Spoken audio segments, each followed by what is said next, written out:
In the early 1950s, when the city was still a place of contradictions, on the surface, it was alive with jazz clubs, crowded streetcars and neon lights spilling across Bourbon Street. Tourists came for music, food and drink, never realizing how close beauty and darkness lived together here. For every trumpet that played late into the night, there were whispers of crime, broken families, and things that never made it into the newspapers. The Dyson family lived on the edge of that divide, part of the city, yet separate, caught between the comfort of familiarity and the growing tension of something they could never quite name. The Dysons were a working-class family, ordinary to anyone who might have walked past their home on Dauphine Street. A modest shotgun house, paint peeling in places, shutters half hanging on their hinges. Inside, the furniture was second-hand, worn but functional. The air always seemed damp, the kind of Louisiana humidity that clings to you no matter the season. They weren't wealthy, but they weren't desperate either. They kept to themselves, worked hard, and stayed out of the spotlight. But those who lived nearby, the ones who passed them on the sidewalks or saw them shopping at the corner store, sometimes spoke about an uneasy feeling. Something about the Dyson household seemed tense, off, as if arguments hung in the air even when no one was talking. The father, Thomas Dyson, worked as a dockhand. He was strong, broad-shouldered, and had the permanent look of someone who had spent his life in labor. He rarely smiled. Some described him as strict, others said cold. His wife, Margaret, carried herself with the stiffness of someone who had given up expecting tenderness long ago. She was younger than Thomas by nearly 10 years, but her face had already hardened, etched with the lines of worry. They had 3 children. Robert, the oldest at 14, sharp and restless. Evelyn, 11, quiet and watchful.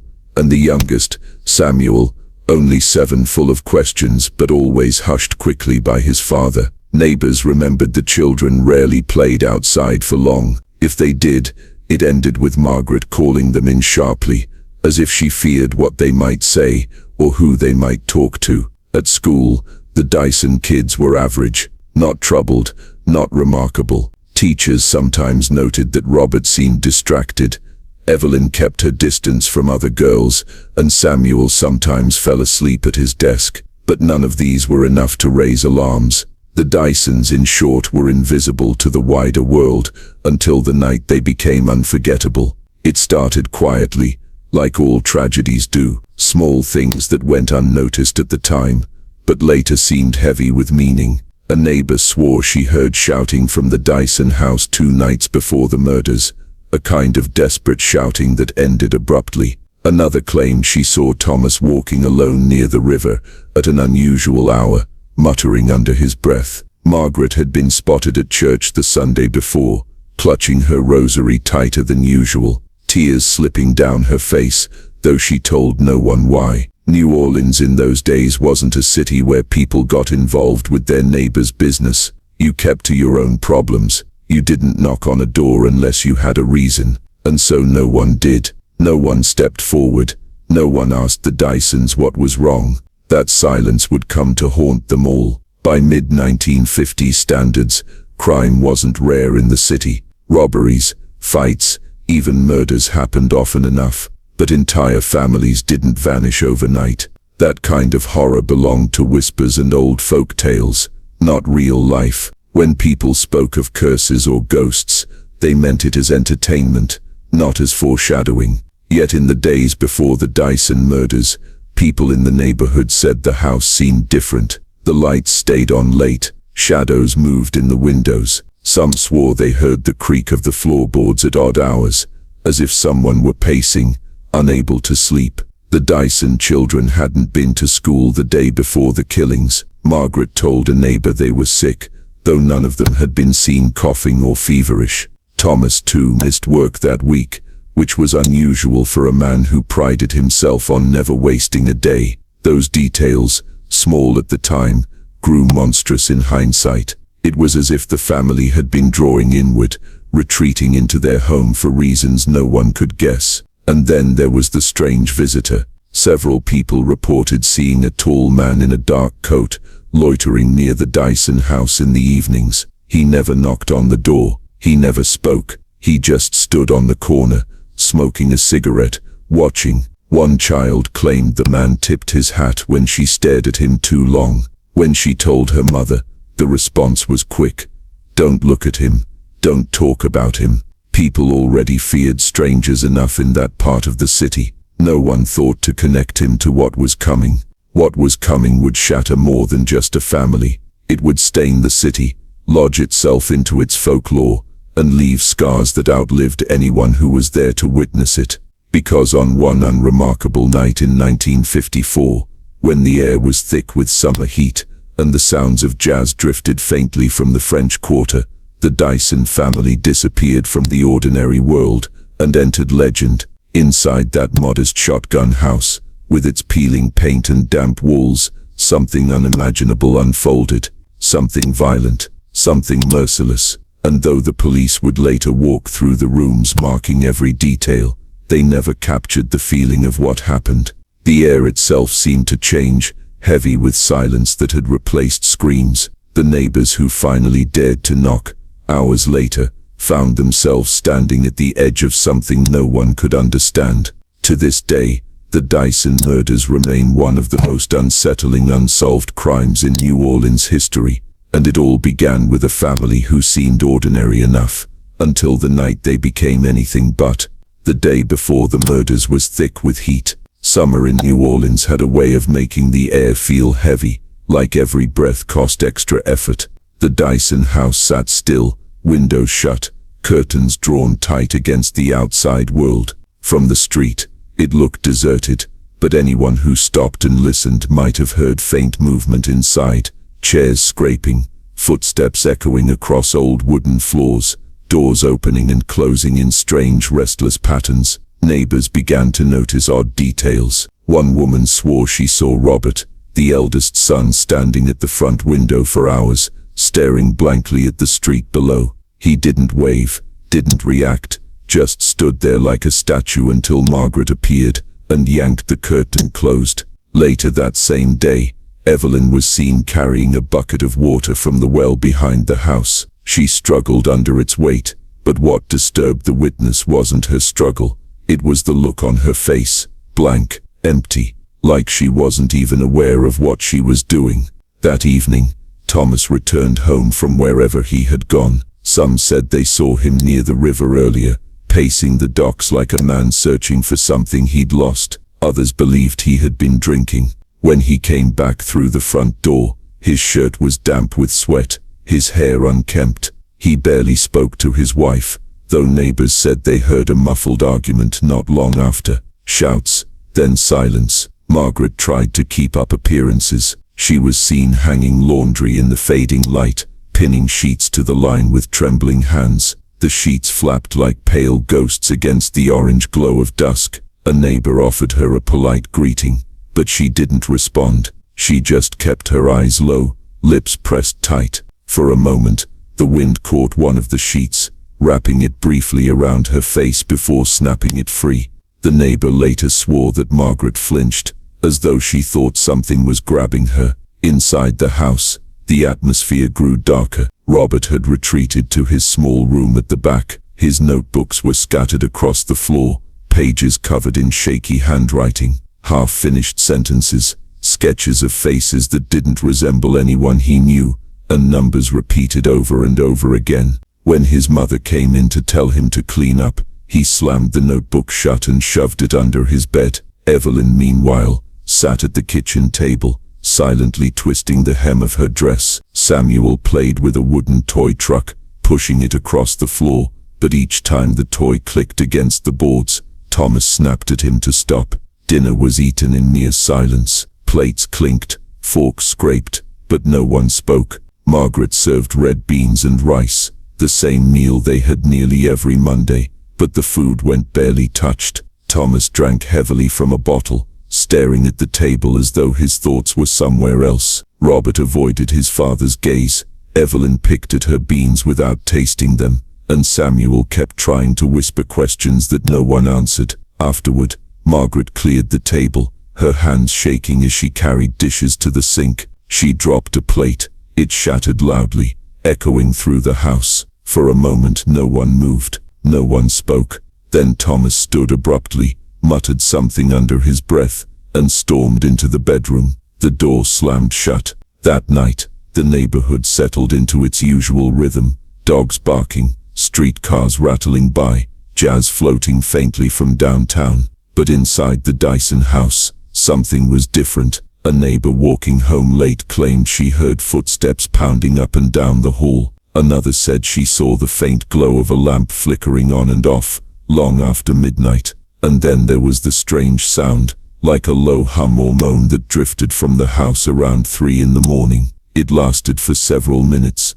then stopped as suddenly as it began. The children didn't go to school the next day. Margaret told a neighbor again that they were ill, but this time she looked exhausted. Her eyes ringed with dark circles. She said little else. Thomas didn't show up for work either. By then, his boss was growing impatient. Thomas had never been unreliable before, but he didn't call, and he didn't come. The visitor in the dark coat returned that night. Several people saw him standing near the corner again, smoking slowly, hat brim low over his eyes. This time he wasn't alone.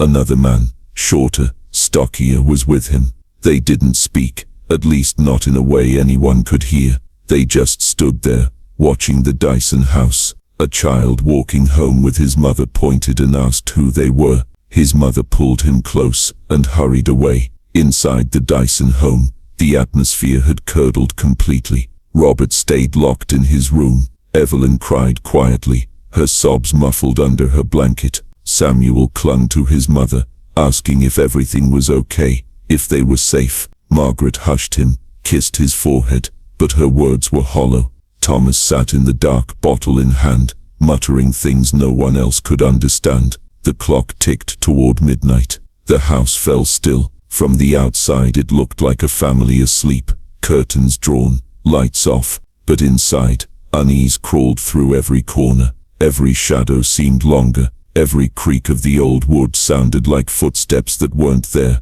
And then, just before dawn, the silence broke. The murders themselves remained shrouded in the kind of silence that only the dead can keep. No one outside the Dyson home saw the first blow. No neighbor heard the first scream. What is known comes from the grisly scene discovered later, and from the rumors that grew in the void of certainty.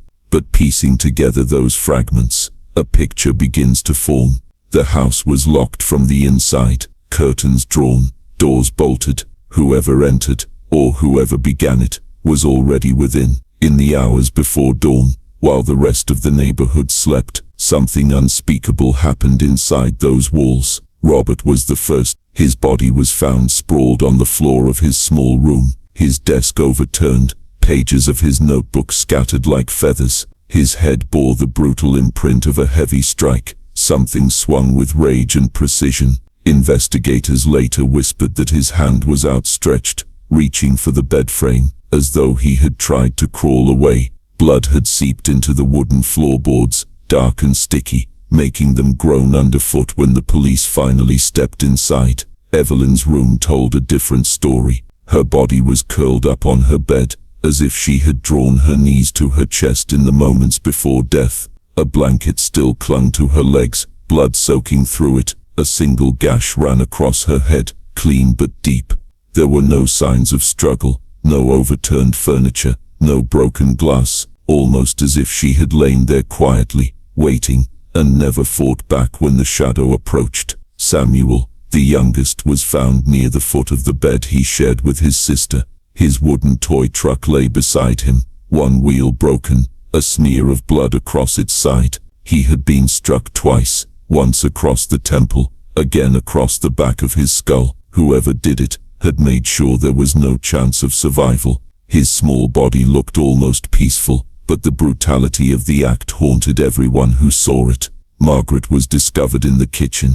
Her hands were raised in a defensive posture, fingers bent awkwardly from the force of the blows. She had fought. There were bruises on her arms, a broken finger, and cuts along her palms, as though she had tried to grab the weapon or push it away. Blood pooled around her, thick and congealed on the linoleum floor. Her eyes were open when they found her, staring at nothing, her mouth frozen in a final scream that no one heard. And Thomas, the patriarch, his body was in the bedroom, slumped against the wall, his shirt stained with liquor and blood. Unlike the others, his wounds were numerous, almost excessive.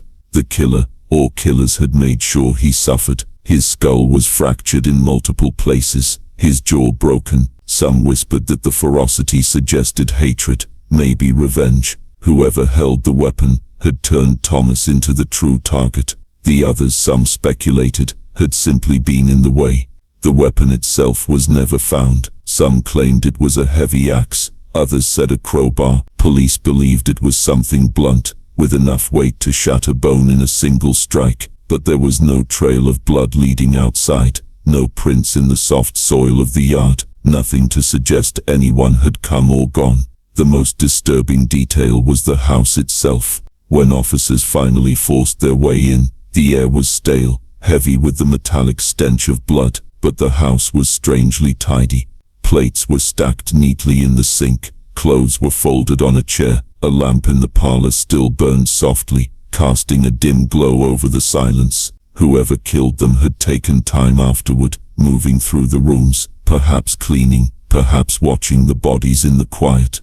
And then there was the food. On the table in the kitchen, beside Margaret's lifeless body, lay a plate of untouched red beans and rice, still warm when the investigators arrived.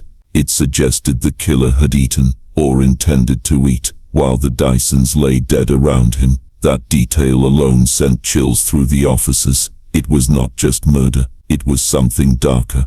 Neighbors awoke to the sound of silence. Usually by dawn, Margaret would be seen tending laundry, or the children would be leaving for school. That morning nothing. The curtains remained drawn, the doors unopened. By noon whispers spread. By evening, fear took root. Finally, a concerned neighbor alerted the authorities. When police entered, what they found was enough to shake even the most hardened men. Some officers were said to have walked outside and vomited in the yard. Others stood frozen, staring at the horror inside. Blood painted the walls, smeared across floors and pooled under beds. It was as though the house itself had swallowed violence, and the air hummed with it still. Word spread quickly through New Orleans. Crowds gathered outside the Dyson home, whispering prayers, crossing themselves, or simply staring.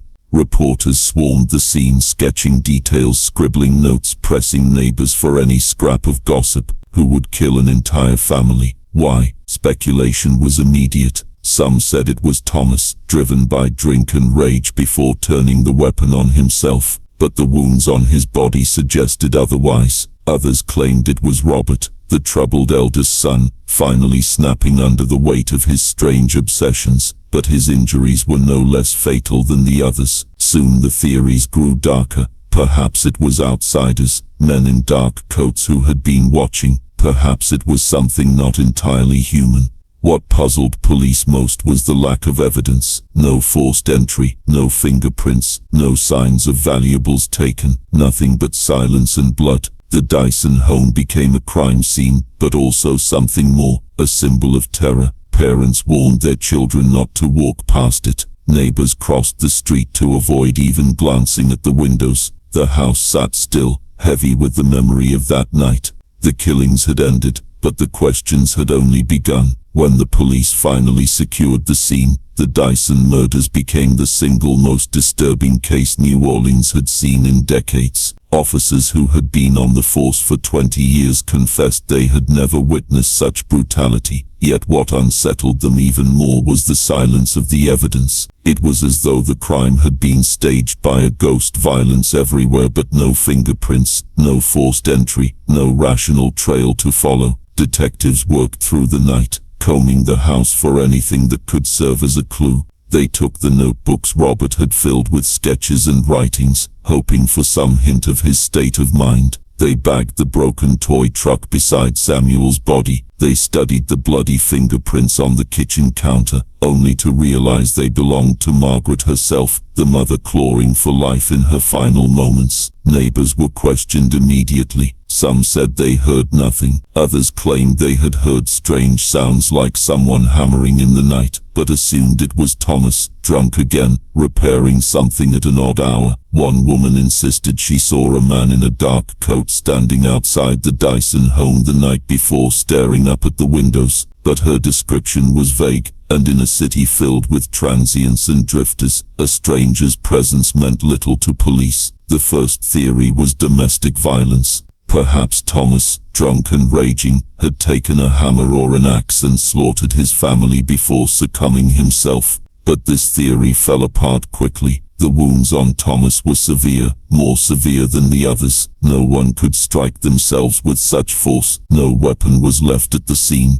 If Thomas had been the killer, where was the tool? And why were his wounds inflicted from angles that suggested another hand? The second theory centered on Robert. His notebooks troubled investigators. Sketches of twisted figures, passages about shadows that whispered to him, confessions of dreams where his family was dead. One page contained a chilling line: "The house hums at night, and I cannot tell if it wants us to stay or go." Police wondered if Robert had finally lost his grip on reality. But again the evidence resisted that answer. His death was as violent as the rest, his skull shattered from behind. If Robert had been the killer, who killed Robert? The third theory pointed outward. Perhaps intruders had broken in, men who knew the family's patterns and struck when they were most vulnerable, but there were no signs of entry. The doors were bolted from within, the windows latched. No muddy footprints, no strange fingerprints, nothing. For investigators, it was maddening. The more they searched, the less sense the crime made.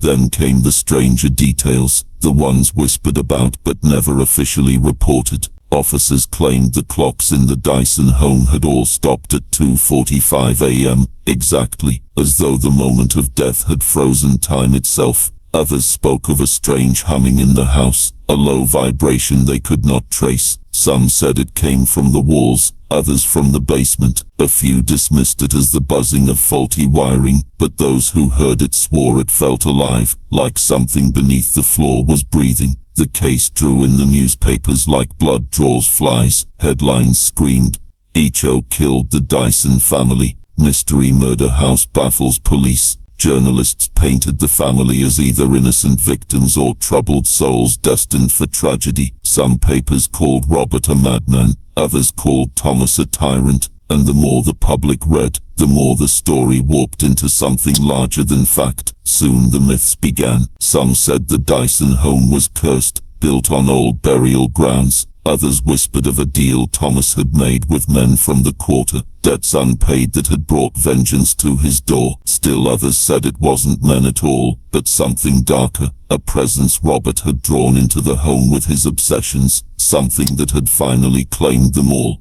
Police tried to push back against the rumors, but even they were unsettled. Days turned into weeks, and no suspects emerged. No arrests, no confessions, no weapon. The Dyson murders slipped from being an active case into being an unsolved legend, yet people could not look away. Crowds still gathered at the house, some praying, some daring each other to peek through the broken windows. Children whispered about hearing cries. If you pressed your ear to the walls, adults avoided the street altogether, saying the place reeked of death. Investigators moved on, but a few could not let it go. One detective, years later, admitted in an interview that he kept Robert's notebooks in a drawer long after the case was closed. He said the sketches disturbed him most, not the crude shapes of figures, but the details of the house itself, drawn over and over, staircases bending in impossible ways, windows that did not exist, doors that opened to blackness,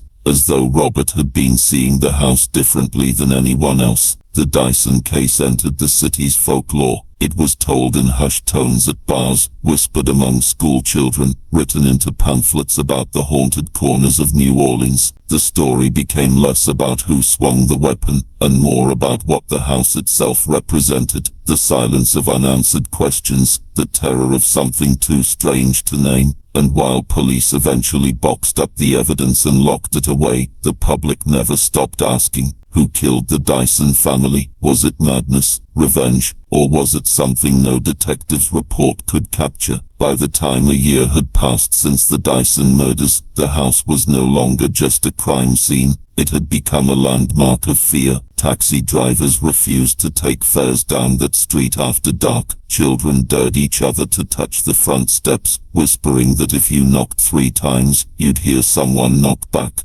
Neighbors avoided looking at the windows, convinced that shadows moved when no one was inside. The house remained vacant. No one wanted to buy it, not even at half the price. The boards on the windows rotted, the paint peeled, and weeds grew wild in the yard. It was as though the house itself was decaying under the weight of what had happened inside. To some, it was just a tragic reminder of an unsolved crime. To others, it was proof of something darker lurking in the walls. That was when the first paranormal investigators came. In the late 1950s, 2 self-proclaimed ghost hunters traveled from Baton Rouge to New Orleans after reading about the Dyson murders in the papers. They entered the home with bulky tape recorders and flash cameras, determined to capture proof of spirits. According to their later accounts, they lasted less than an hour. The recorders picked up strange static, voices murmuring just beyond recognition. Their photographs developed with streaks of light,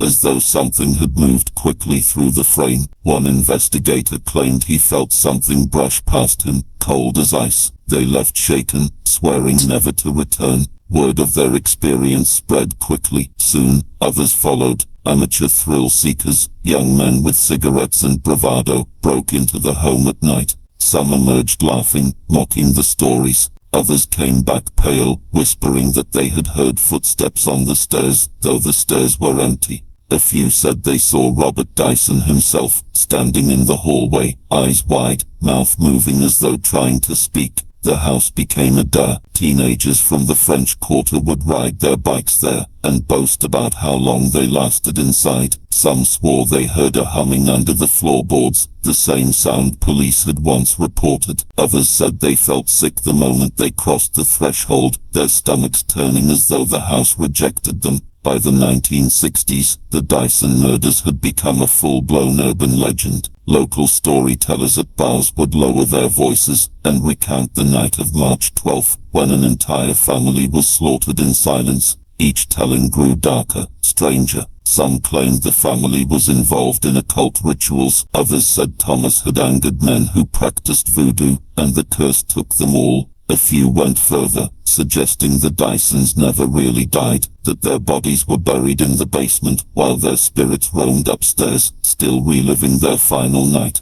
One priest, disturbed by the growing fascination with the house, attempted to bless it. He gathered parishioners and performed prayers outside the front door. Witnesses later claimed that during the prayer, the candles they held blew out all at once, though there was no wind. The priest abandoned the attempt, insisting that some places are not meant to be purified. The legend grew strong enough that the house appeared in guidebooks of haunted New Orleans. Tourists, already drawn to the city's history of ghosts and spirits, demanded to see the Dyson home. By the 1970s, it was a stop on midnight tours, the guides pointing at its rotting facade and telling visitors about the unsolved massacre that no one could explain. Some tourists laughed it off. Others took photos, and later swore that strange figures appeared in their prints, faces in the windows, shapes behind the curtains. Then came the urban explorers. Young photographers and adventurers began sneaking into the Dyson house, hoping to capture its decay. They documented the peeling wallpaper, the broken furniture left behind, the faint bloodstains that never seemed to fade completely. Some of these explorers never finished their rolls of film. One vanished entirely, his camera later found inside the house, the last photo showing nothing more than the staircase leading to the bedrooms. His disappearance only deepened the myth.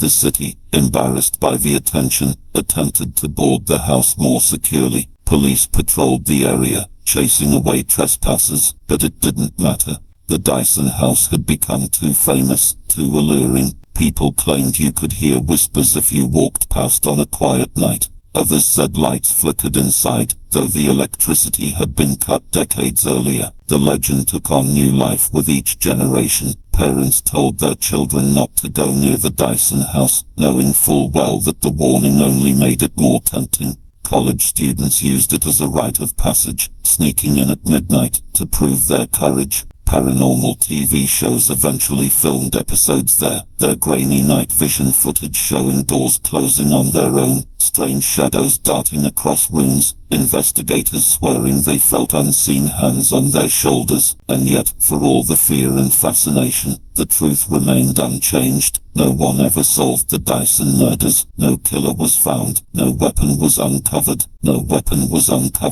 motive was proven. What remained was silence, and that silence became the foundation of the legend. To this day, the Dyson story endures, because it refuses resolution. People crave answers, but the lack of them is what makes the tale so powerful. It invites imagination to fill the gaps. Was it a man, a spirit, a curse, or was it something else entirely, something human minds can't comprehend? The Dyson home stands as a monument to that question, daring anyone brave enough to step inside and find out for themselves. By the 1980s, the Dyson murders had transformed from a local legend into something much larger. The story had seeped into the bloodstream of New Orleans culture, whispered alongside tales of voodoo queens and pirate ghosts. But with the rise of paranormal television, a new wave of attention crashed against the rotting walls of the Dyson house.